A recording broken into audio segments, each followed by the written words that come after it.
उत्तर प्रदेश में बीते लोकसभा चुनाव से पहले और उसके बाद के समीकरण में बहुत फर्क दिखने लगा है। क्या इस फर्क की वजह दलित राजनीति है? क्या यूपी में दलित राजनीति ने बदलाव की राह पकड़ी है? क्या इस बदलाव की वजह चंद्रशेखर आजाद हैं? खबरों की तह तक में आज हम इसी बदलाव की तह तक जाएंगे और इसकी वजहों की पड़ताल करेंगे। नमस्कार, मैं हूं पुनीत।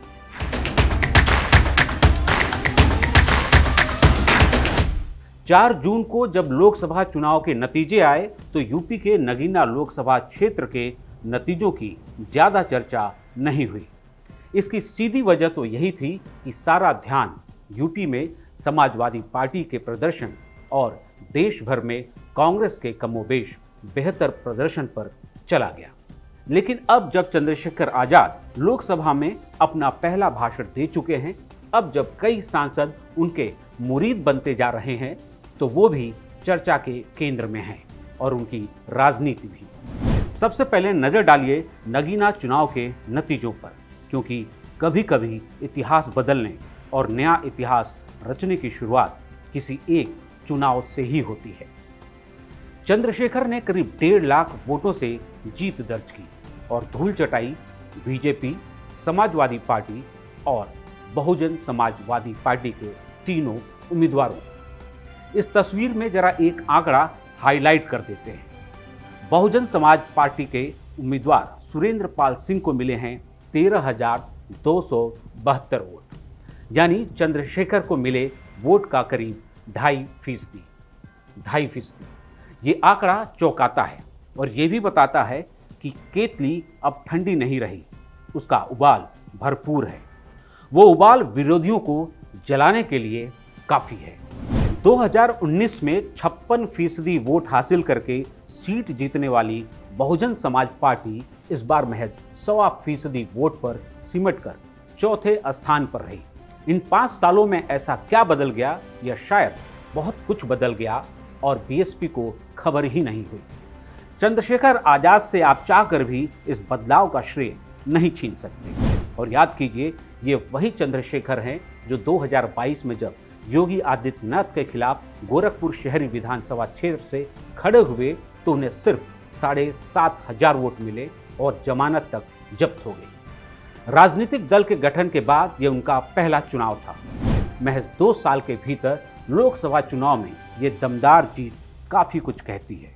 इसलिए हम ये सवाल उठा रहे हैं कि क्या दलित समाज मायावती और बहुजन समाज पार्टी की परंपरागत छांव से छिटक कर किसी और झंडे तले इकट्ठा होने का मन बना रहा है? वैसे दिलचस्प तो ये भी है कि चंद्रशेखर अपने झंडे तले सिर्फ दलित नहीं, मुस्लिम वोटर को भी आने का न्योता दे चुके हैं। इस पहलू की बात हम आगे करेंगे। उससे पहले मायावती के राजनीतिक उत्तराधिकारी के झूले पर कभी इस पार कभी उस पार रहने वाले आकाश आनंद के उस इंटरव्यू का जिक्र जरूरी है जिसमें उन्होंने चंद्रशेखर को बहुत कम आंक लिया था। अप्रैल 2024 में आकाश आनंद से बीबीसी के एक इंटरव्यू में पूछा गया कि क्या आप चंद्रशेखर आजाद को खतरा मानते हैं, तो जानते हैं उन्होंने क्या कहा? आनंद ने कहा कि वो एक पार्षद का चुनाव नहीं जीत सकते। कहाँ आप एक नेशनल पार्टी से उनकी तुलना कर रहे हैं? उसके जैसे हजारों मिल जाएंगे सड़कों पर घूमते हुए, वो हमारे लिए खतरा कैसे हो सकते हैं? लेकिन आज 18वीं लोकसभा में बीएसपी के सदस्यों की संख्या 0 और आजाद समाज पार्टी काशीराम के सदस्यों की संख्या 1। आजाद का दलित बहुजन के साथ मुस्लिम आबादी को साधने का फार्मूला यानी डीएम काम करता दिख रहा है, तो वहीं यूपी में बीजेपी के उत्थान के बाद बीएसपी का सोशल इंजीनियरिंग फार्मूला वेंटिलेटर पर है। आजाद कुछ नया नहीं कर रहे। गौर से देखिए तो उनकी स्लेट से सबक काशीराम की शुरुआती राजनीति वाले ही हैं। ये बुनियादी सबक है। उत्तर प्रदेश की 21% दलित आबादी आज एक दोराहे पर आकर खड़ी है। मायावती के कमजोर होते नेतृत्व और बीजेपी की बी टीम होने के आरोपों ने उसके भरोसे को डगमगा दिया है। दलित समाज नए चेहरे, नए राजनीतिक विकल्प आजमाना चाहता है और यहीं उसे चंद्रशेखर आजाद कुछ उम्मीद बांधते दिखते हैं। भीम आर्मी चीफ के नाते चंद्रशेखर ने देश के सबसे बड़े प्रदेश में घूम घूम कर बड़े जतन से अपनी छवि को गढ़ने की कोशिश की है। ये अलग बात है कि राजनीतिक तौर पर उन्हें 2024 से पहले इसका बड़ा फायदा नहीं मिला, लेकिन अक्सर जो देर से पकता है वहीं देर तक टिकता है। मायावती हो या आकाश आनंद, दोनों ही चंद्रशेखर को कोई भाव देना नहीं चाहते। मायावती तो अपनी सभाओं में आजाद को बीजेपी का पिट्ठू तक कह चुकी हैं, लेकिन अब राजनीति की मजबूरियां देखिए। कल तक जिसे पानी पी पी कर कोसा, अब उसी के राजनीतिक उत्थान को मायावती करीब से पढ़ने और समझने की कोशिश कर रही हैं, क्योंकि अब अगर उन्होंने बहुजन समाज पार्टी में कुछ बड़े बदलाव नहीं किए तो 2027 के यूपी चुनाव आते आते चंद्रशेखर बिना शक अपना कद बहुत बढ़ा लेंगे। और सिर्फ आज़ाद ही क्यों, यूपी के 21% दलित वोट बैंक की गंभीरता तो अखिलेश बार बार पीडीएफ फार्मूला का जिक्र करके बताते ही रहते हैं। अयोध्या में अवधेश प्रसाद की जीत का जिक्र करते जताते ही रहते हैं। और इन सब का मुकाबला करने के लिए ही आज़ाद सिर्फ दलित वोट बैंक ही नहीं बल्कि मुस्लिम वोट बैंक पर भी निशाना साध रहे हैं। एक सांसद के तौर पर अपने पहले ही भाषण में उन्होंने कहा कि देश किसी की बपौती नहीं है। ये कहते हुए उन्होंने दलितों के साथ मुस्लिमों पर अत्याचार का जिक्र भी किया।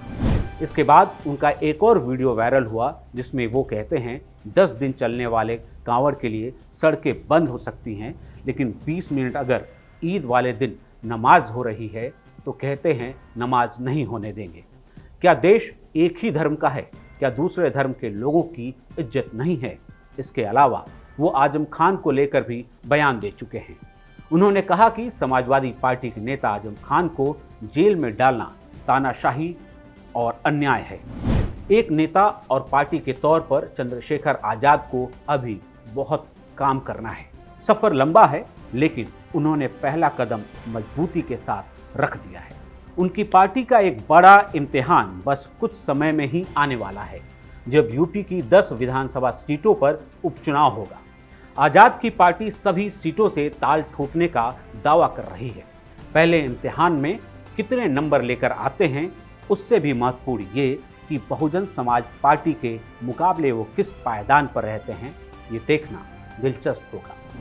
कभी इंडिया ब्लॉक के बहुत करीब पहुंचकर भी दूर हो जाने वाले चंद्रशेखर आजाद एकला चलो का मन बना चुके हैं। वो एक सवाल के जवाब में इसका इशारा भी कर चुके हैं। जब उनसे पूछा गया कि संसद में विपक्ष के वॉकआउट के बावजूद आप अकेले बैठे रहे, आप किसके साथ हैं?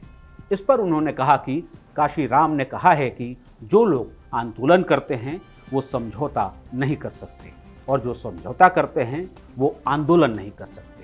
जब आपने मुझे अकेले बैठे देखा तो मैं एक्स्ट्रा लाइन में नहीं बैठा था, क्योंकि मैं संसद में नया हूं और मुझे उस जगह के बारे में ज़्यादा जानकारी नहीं है।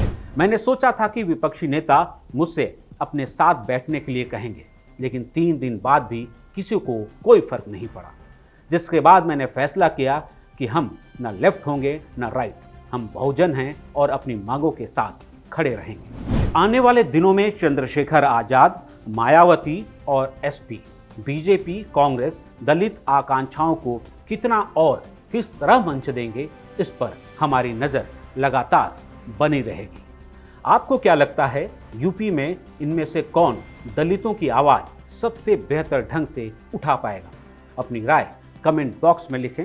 इस वीडियो को लाइक और शेयर करें और हमारे चैनल को सब्सक्राइब करें।